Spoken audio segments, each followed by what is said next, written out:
ওই হইলো ওই হলো গো। এটা কি হলো? কি হলো? এটা কি হলো? কি হলো? এখানে দেখছো না আমি দাঁড়িয়ে আছি?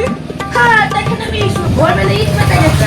সেই ইটে আমি অনেকক্ষণ আগে লাথি মেরে ফেলে দিয়েছি। সরো আমার পিছনে যাও। না না দেখেছো দাদা কি জালিয়াতি মহিলা? হ্যাঁ কতক্ষণ লাগবে দাদা? কত রেশন দিচ্ছে? একটু বেশি বেশি করে চাল দাও, বেশি বেশি করে চাল, যেন 3 দিন 4 দিন 5 দিন পর যেন আসেন। হ্যাঁ আপনারা সপ্তাহে 5 দিন করে দিতে পারেন না? আর এইসব মহিলাকে আপনারা রেশন ধরে আনছেন কেন? রেশন ভিখিরি কোথাকার চালের জন্য পাগল হয়ে যায়। ও বাবা, তুই তাহলে রেশন দিতে আসছিস কেন? বড় লোকের বউ যখন তুই যা, তাহলে তুই যা এখান থেকে যা।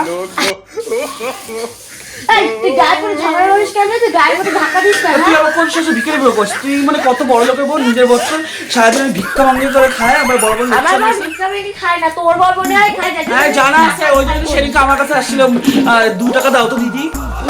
আবার বর্তমানে তুই দেখছিস? না দেখিনি, ওই যে তোর বড় নাম রমেশ না, আমি জানি তো। এই এখানে এক পাটি জুতো রেখে গেলাম, দেখি। আমি পারবো না। ওই তোর না ইটটা আমি দেখলাম। আমি তো তোকে বলিনি যে আমার ইট দেখতে। কি এমন হিংসা পাওয়া মহিলা, বাপরে বাপ। মানে